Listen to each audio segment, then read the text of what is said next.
एक और बार इस सभा में आप सबका मैं स्वागत करता हूं। ये इतवार के दिन प्रभु की उपस्थिति में आने के लिए प्रभु ने सहायता की है। ये फरवरी के महीने में एक और इतवार का दिन रह गया है, उसके बाद फरवरी का महीना भी खत्म। हालेलुया। समय तेज गति से निकल रहे हैं।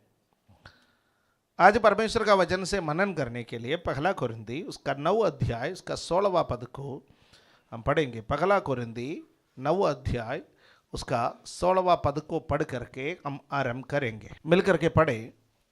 यदि मैं सुसमाचार सुनाऊं तो मेरा कुछ घमंड नहीं, क्योंकि वो तो मेरे लिए अवश्य है, और यदि मैं सुसमाचार ना सुनाऊं तो मुझ पर हाय। एक और बार पढ़े। यदि मैं सुसमाचार सुनाऊं तो मेरा कुछ घमंड नहीं, क्योंकि ये तो मेरे लिए अवश्य है, और यदि मैं सुसमाचार ना सुनाऊं तो मुझ पर हाय। ये पौलुस प्रेरित का स्टेटमेंट है, बहुत फेमस है। पौलुस प्रेरित ने कहा कि यदि कोई विश्वासी सुसमाचार सुनाता है, उसको घमंड करने के लिए कुछ भी नहीं है, क्योंकि सुसमाचार सुनाना अवश्य है, जरूरी है, कंपल्सरी है। उद्धार जब आप प्राप्त करते हैं, उद्धार प्राप्त करने के साथ साथ सुसमाचार सुनाना परमेश्वर की आज्ञा के रूप में आपके और मेरे पास आते हैं।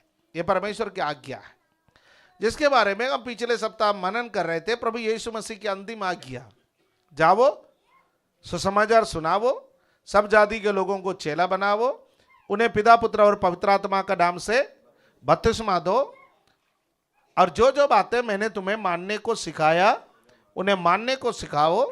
लो मैं जगत के अंत तक सदैव तुम्हारे साथ हूं। मत्ती के सुसमाचार उसका 28वां अध्याय उसका 18वां पद से 20 पद तक पढ़ने का समय, मरकुस के सुसमाचार उसका 16वां अध्याय उसका 15वां पद पढ़ने का समय, हम प्रभु यीशु मसीह के अंतिम आज्ञा को देखते हैं। और उस अंतिम आज्ञा को पालन करना हर विश्वासी के लिए अनिवार्य है। आज सुसमाचार को रोकने के लिए बहुत कोशिश की जा रही है। ट्रैक्ट बांटना, बाइबल को बांटना, सब बहुत मुश्किल है। पिछले दिनों में मैं एक न्यूज़पेपर में एक पुलिस अधिकारी का स्टेटमेंट पढ़ा। एक पुलिस अधिकारी का स्टेटमेंट था कि किसी एक जगह पर मसीहियों के खिलाफ बवाल हो गए, तो उस पुलिस अधिकारी वहां पर गए। तो पुलिस अधिकारी वहां पर गए हैं, तो वहां कुछ लोग एक कलीसिया के सामने या एक जगह पर कोई भवन है उसके सामने खड़े थे। उन लोगों ने पुलिस को एक स्टेटमेंट दिया कि यहां किसी ने बाइबल लेकर के आए, नया नियम लेकर के आए। जब हमने उस व्यक्ति के हाथ में बाइबल देखा, हम गुस्से में आ गए, हमने उस बाइबल को नाले में फेंक दी। पुलिस अधिकारी का स्टेटमेंट है, ऑन रिकॉर्ड है, न्यूज़पेपर में है, मीडिया में है, और उसमें बताया कि नाले में फेंक दी। और पुलिस अधिकारी ने बोला हमने दोनों पक्षों को समझाया बुझाया।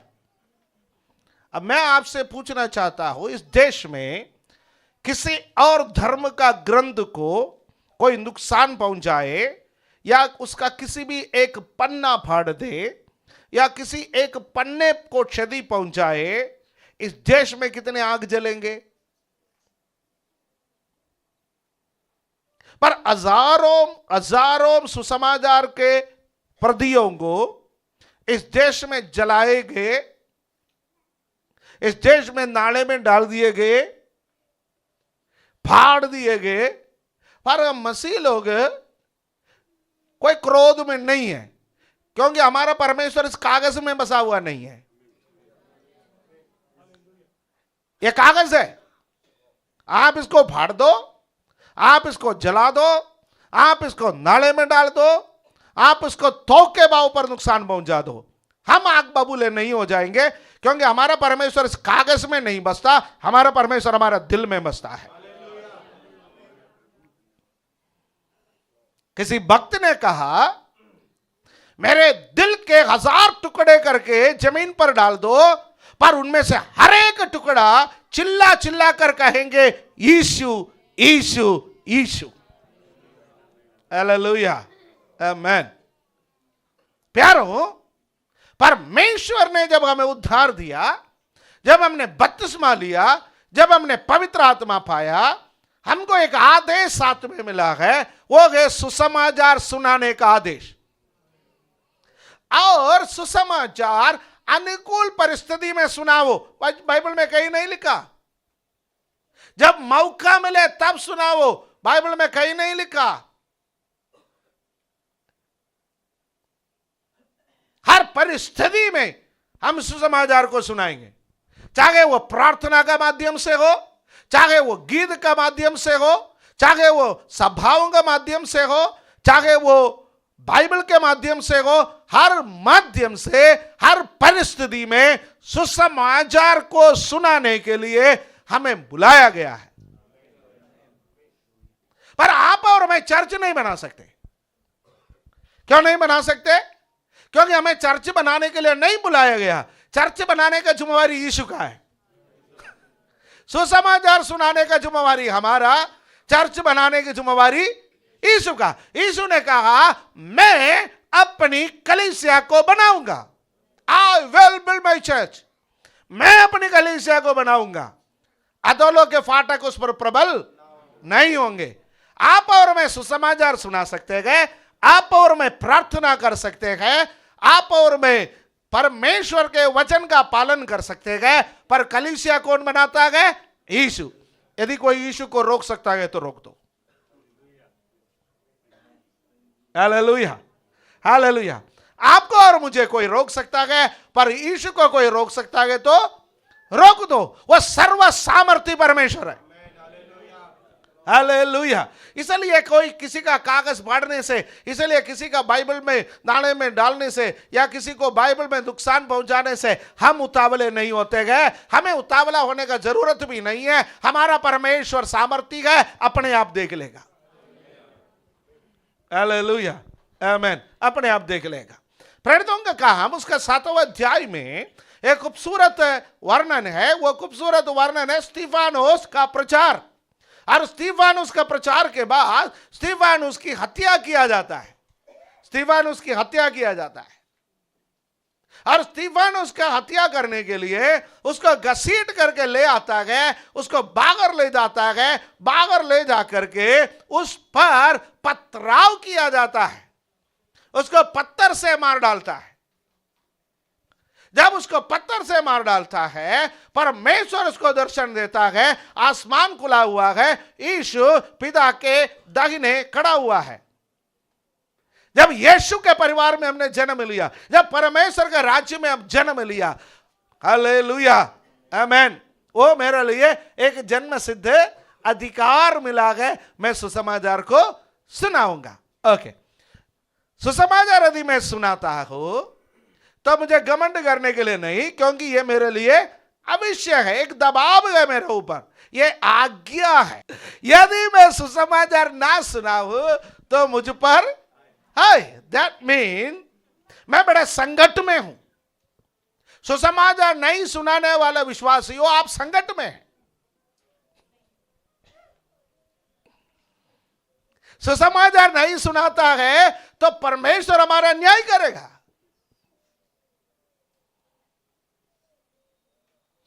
तो इसलिए किसी ना किसी को सुसमाचार सुनाए। इससे बढ़िया अवसर आपको दुनिया में कहीं नहीं मिलेगा। हालेलुया। किसी ना किसी को सुसमाचार सुनाए, किसी ना किसी के लिए प्रार्थना करे, किसी ना किसी को परमेश्वर का राज्य के बारे में बताए। वो हमारे लिए अनिवार्य है। अब हम प्रेरितों का काम में आएंगे। प्रेरितों का काम में उसका 2 अध्याय में सुसमाचार सुनाने का सामर्थ्य प्रभु प्रदान कर रहा है। उसका पहला अध्याय 8वां पद पढ़ने का समय प्रभु ने कहा जब पवित्र आत्मा तुम पर आएगा तो तुम सामर्थ्य को पाओगे। पिछले सप्ताह में हमने इस बात का अध्ययन किया सामर्थ्य पाने के विषय में। पवित्र आत्मा आएगा तो क्या पाएगा? सामर्थ्य। किस बात की सामर्थ्य है? सुसमाचार सुनाने की सामर्थ्य। हालेलुया। सुसमाचार सुनाने की सामर्थ्य को हम पाएंगे। उसके बाद प्रभु ने क्या कहा? प्रभु ने कहा ये सामर्थ्य आएगा। ये सामर्थ्य दूसरा अध्याय में उतर आया। दूसरा अध्याय में पेंतकोस्त के दिन 120 लोग जब वहां पर इकट्ठे थे, उन पर पवित्र आत्मा उतर आए। इंतजार करने वालों को मिलेगा पवित्र आत्मा। पवित्र आत्मा किसको मिलेगा? इंतजार करने वाला। एक गलत कॉन्सेप्ट है। सोने वाला भाई सुनो, एक गलत कॉन्सेप्ट है। यह गलत कॉन्सेप्ट यह है कि यदि आप पवित्र है तो आपको पवित्र आत्मा मिलेगा। यदि आप पवित्र है तो पवित्र आत्मा मिलेगा। राइट? वो ये गलत कॉन्सेप्ट है। आप पवित्र गए इसलिए पवित्र आत्मा आपको नहीं मिलेगा। आपको पवित्र होने के लिए पवित्र आत्मा दिया जाता है। राइट? इसका मतलब पाप करते रहो वो नहीं है। जब हम पवित्रताई के लिए और चेष्टा करेंगे, पवित्रताई के लिए और चाहेंगे, परमेश्वर की इच्छा को पूरा करने के लिए और चाहेंगे, तो परमेश्वर हमें पवित्र आत्मा देता है ताकि हमारी इच्छा को हम पूरा नहीं कर सकते गए, उसको पवित्र आत्मा पूरा कर सकता है। पवित्र होने का सामर्थ्य हम में नहीं है, पर इच्छा है। हेलो, सामर्थ्य नहीं है तो भी इच्छा बना करके रखे है। सामर्थ्य नहीं है पर इच्छा बना करके रखे। पवित्र होने का सामर्थ्य हम में नहीं, पर इच्छा हम में है, तो परमेश्वर क्या करेगा? पवित्र आत्मा हमको देगा। सुसमाचार सुनाने का सामर्थ्य हम में नहीं है, पर इच्छा है। सुसमाचार सुनाने का सामर्थ्य हम में नहीं, पर क्या है? इच्छा है। किस बात की इच्छा? मैं सुसमाचार को सुनाऊं। परमेश्वर हमें क्या देगा? पवित्र आत्मा। सेवा करने का ताकत हमें नहीं है, पर इच्छा है। बाइबल में एक जगह पर लिखा है, भजन संगीता में, वो तुम्हारे हृदय की इच्छाओं को पूरा करता है ना? यहोवा पर भरोसा रख, वो तुम्हारे मनोरथों को, मनोरथ क्या है? हमारी इच्छा। जब यहोवा पर भरोसा करते गए, जब यहोवा पर आनंदित हो जाता है, यहोवा हमारे मनोरथों को पूरा करेगा, इच्छाओं को पूरा करेगा। और हमने इस वचन को समझ लिया, अच्छा पढ़ाई करने का इच्छा प्रभु पूरा करेगा, अच्छा मकान बनाने का इच्छा प्रभु पूरा करेगा, अच्छी गाड़ी खरीदने का इच्छा प्रभु पूरा करेगा, अच्छा लड़का से अच्छी लड़की से शादी करने का इच्छा प्रभु पूरा करेगा, अच्छे अच्छे संतानों को प्राप्त करने का इच्छा प्रभु पूरा करे। हमने सांसारिक इच्छाओं के साथ उसको जोड़ दी, वो तो प्रभु पूरा करेगा, प्रभु पूरा करेगा। पर पगले परमेश्वर का राज्य और उसके धर्म की कोई, पगले परमेश्वर का राज्य। पगला इच्छा संसारिक नहीं, पगला इच्छा भौतिक नहीं, पगला इच्छा आत्मिक बना करके रखे। इच्छाओं में प्रायोरिटी आत्मिकता को दे। मैं उद्धार पाया, मुझे सुसमाचार सुनाना है। मैं उद्धार पाया, मुझे पवित्र जीवन बिताना है। मैं उद्धार पाया, परमेश्वर का पीछे चलना है। मैं उद्धार पाया, परमेश्वर मुझे इस्तेमाल करना है। वह पवित्र इच्छा को जब आप अपने हृदय में बना के रखोगे, परमेश्वर इच्छाओं को पूरा करेगा। कैसे? वो इच्छाओं को पूरा करने का सामर्थ्य पवित्र आत्मा में है। परमेश्वर उस पवित्र आत्मा को आपको देगा। हालेलुया, प्रेज द लॉर्ड, आमेन, आमेन। आप जब किसी बड़े अधिकारी या आपका कोई रिश्तेदार कोई बड़े अधिकारी है, आप किसी बड़े अधिकारी को जानता है जो बड़े अच्छे काम आपके लिए करा सकता है, जब आप उसके पास जाता है या उसके पास बातचीत करता है, वो आपको एक सहायक दे देता है, वो खुद उड़ के नहीं आता, वो फिर आपको एक व्यक्ति दे देता है और कहता है ये आपके सारे काम कर लेगा। हेलो, ये आपका सारे काम कर लेगा। वो व्यक्ति खुद उड़ करके आपके साथ साथ आने का जरूरत नहीं है, पर वो जो व्यक्ति काम करता है वो किसके खातिर काम कर रहा है? वो बड़े अधिकारी के खातिर काम कर रहा है। प्रभु यीशु आपके और मेरे साथ रह करके हर काम करना चाहता है, पर उन्होंने कहा मैं जाएगा तो पवित्र आत्मा आएगा, वो पवित्र आत्मा तुम में से प्रत्येक के संग रह करके काम करेगा। तो एक अदृश्य सहायक परमेश्वर ने हमें दिया है, पर ध्यान रखना वो बड़े अधिकारी किसी छोटे व्यक्ति को भेजता है, वैसा नहीं है पवित्र आत्मा। पवित्र आत्मा स्वयं परमेश्वर है। यीशु मसीह से ना तो वो बड़ा, यीशु मसीह से ना तो कम। हालेलुया। तृत्व में पिता, पुत्र, पवित्र आत्मा, त्रिएक परमेश्वर। वो त्रिएक परमेश्वर में एक पवित्र आत्मा परमेश्वर वो हमारे साथ आएगा और हमारी इच्छाओं को पूरा करेगा। यदि सुसमाचार सुनाने की इच्छा है तो उसको कौन पूरा करेगा? पवित्र आत्मा। इसलिए दूसरा अध्याय में वो पवित्र आत्मा उतर आया। मैं वहां पर आग के समान फटी हुई जीभ वगैरह पिछले सप्ताह में आपके सामने एक्सप्लेन किया है, इसलिए मैं उस पर नहीं जाना चाहता हूं। प्रेरितों का काम दूसरा अध्याय उसका पद 4। और वे सब पवित्र आत्मा से भर गए और जिस प्रकार आत्मा ने उन्हें बोलने की सामर्थ्य दी वे अन्य अन्य भाषा बोलने लगे।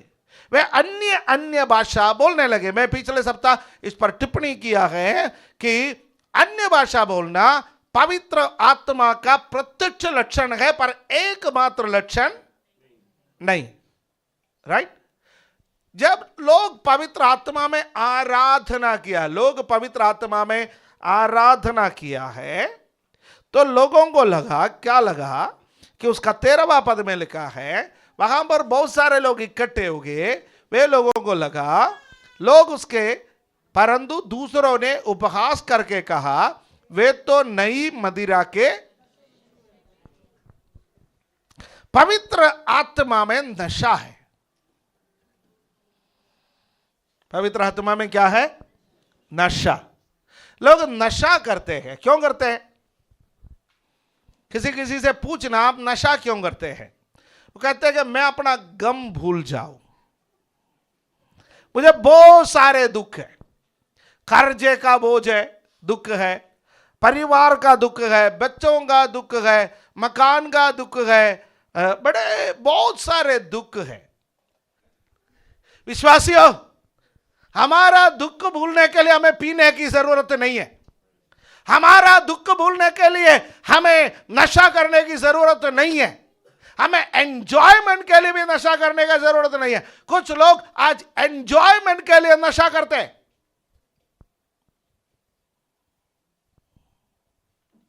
नहीं पीने वालों को बेवकूफ माना जाता है।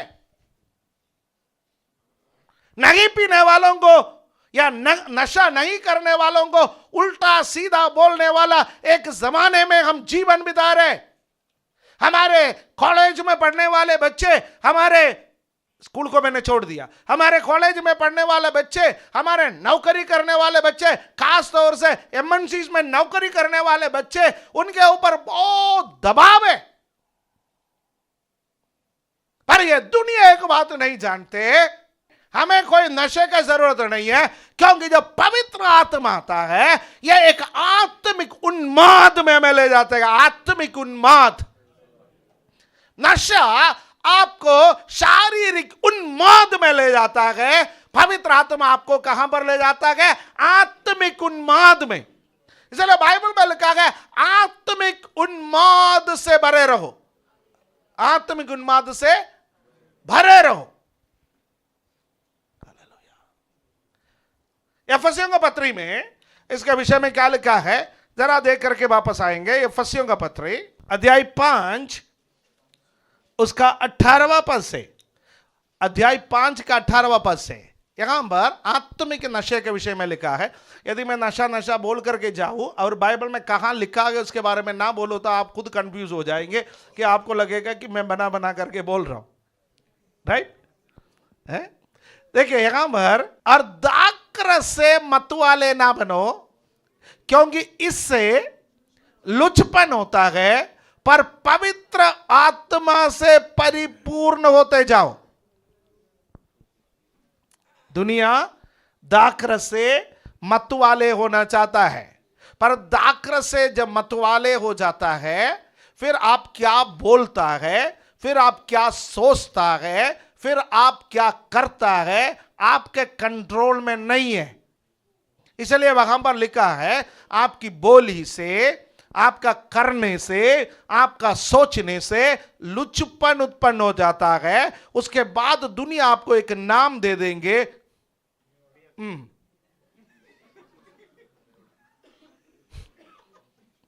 वो नाम आपका हक में नहीं होगा। इसलिए दाखरस से या किसी भी नशे से मतवाले मत हो, पर पवित्र आत्मा से परिपूर्ण होते जाओ। हालेलुया। और नीचे क्या लिखा है? पवित्र आत्मा से परिपूर्ण होने के बाद आपस में भजन। दाखरस से मतवाले होता है तो आपस में बोलना मत, खाली सोच है। जब नशा चढ़ जाता है तो फिर आपस में, मालूम है ना, पर पवित्र आत्मा से परिपूर्ण हो जाए तो आपस में भजन, स्तुति गान, आत्मिक गीत, हालेलुया, और अपने अपने मन में प्रभु के सामने गाते और स्तुति करते रहो। कौन सी मतवालापन अच्छा है? दाखरस का मतवालापन अच्छा है या पवित्र आत्मा का मतवालापन अच्छा है?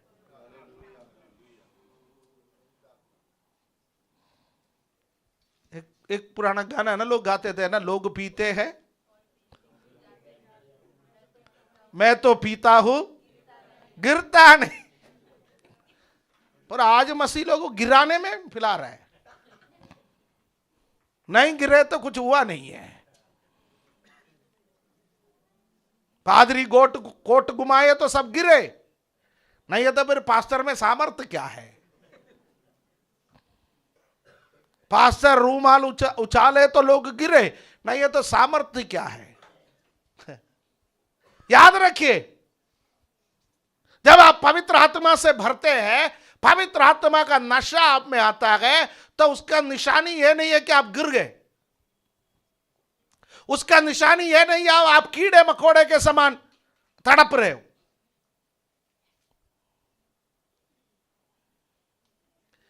अब देखे होंगे एक अजीब सा चोंगा पहना हुआ एक पादरी है, वो जब किसी पर भी हाथ रखता है कि वो कीड़े मकोड़े के समान तड़पते हुए। यह सब बाइबल में नहीं है। हां, किसी पर दुष्ट आत्मा है तो वैसा हो सकता है, पर पवित्र आत्मा ऐसा कार्य नहीं करते। पवित्र आत्मा से जब परिपूर्ण हो जाता है, और कोयर टीम का मेंबर ही ऐसा तड़पे तो ऐसे लोगों को कोयर टीम में क्यों ले, जो दुष्ट आत्मा से ग्रसित है?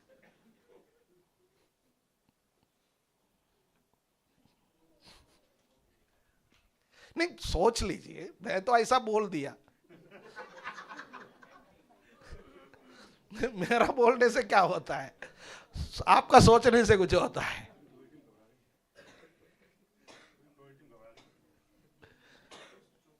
जब पवित्र आत्मा हम पर आएगा, पवित्र आत्मा हम पवित्र आत्मा का नशा हम पर चढ़ेगा, हम आपस में भजन और स्तुति गान और आत्मिक गीत गाएंगे। हालेलुया। जब हम इकट्ठे हो जाता है, वहां पर परमेश्वर की महिमा होगी, वहां पर परमेश्वर का गीत होंगे, वहां पर परमेश्वर की आराधना होंगे, वहां पर प्रार्थना होंगे, एक दूसरे का ढाटस बांधा करेंगे। और जब अकेले होते हैं, अपने अपने मन में प्रभु के सामने गाते रहेंगे, आराधना करते रहेंगे।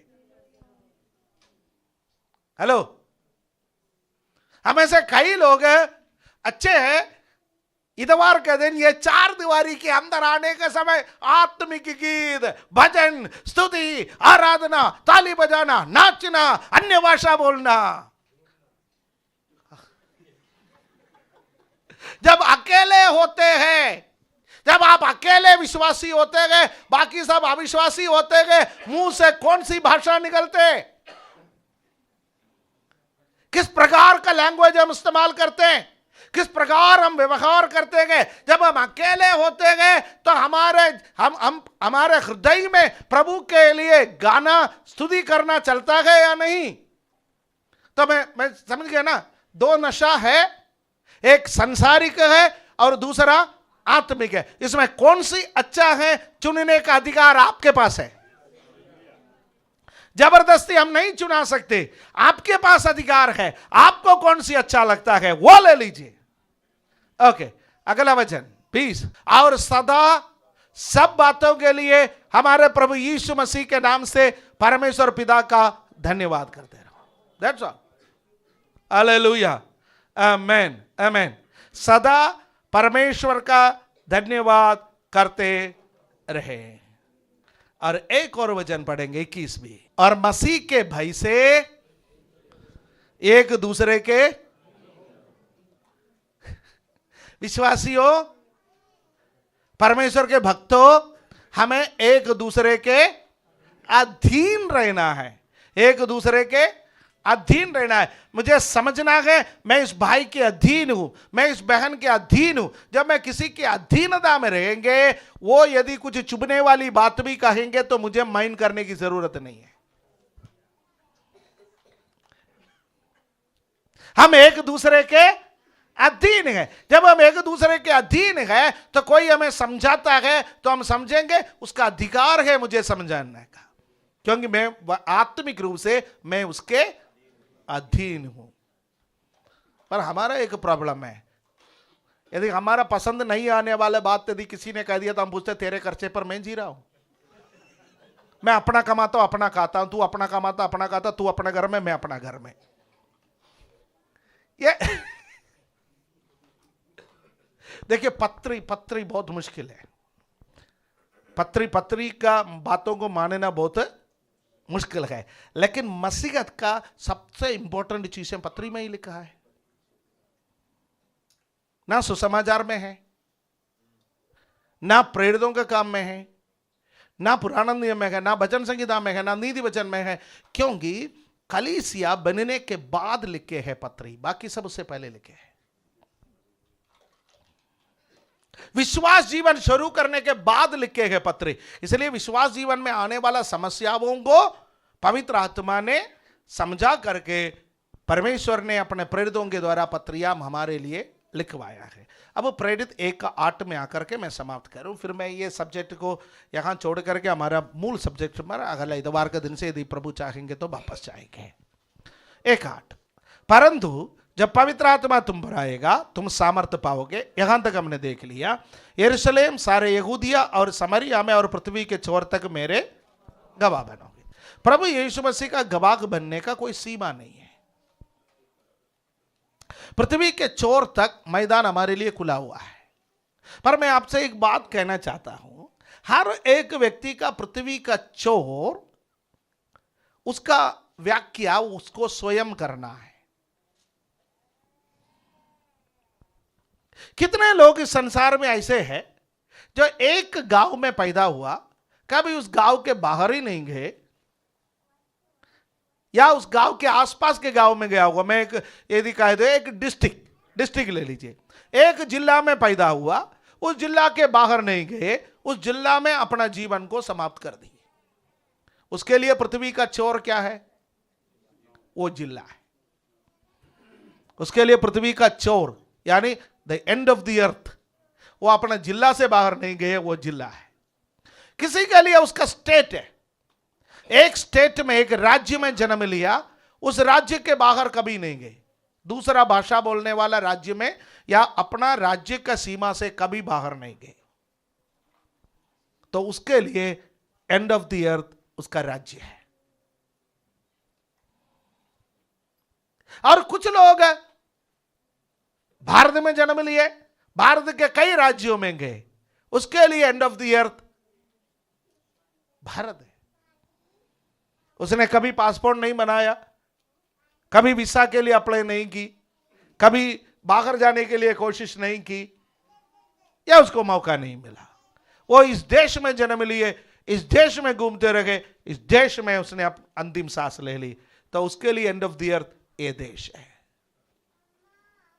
कुछ लोग पड़ोसी देशों में गए, कुछ लोग यूरोप में गए, कुछ लोग गल्फ में गए, कुछ लोग अफ्रीका में गए, अमेरिका में गए, ऑस्ट्रेलिया में गए और दूर दूर तक पहुंच गए। उनके लिए एंड ऑफ द अर्थ ये जो खाली डिस्ट्रिक्ट वाला व्यक्ति उससे काफी भिन्न है।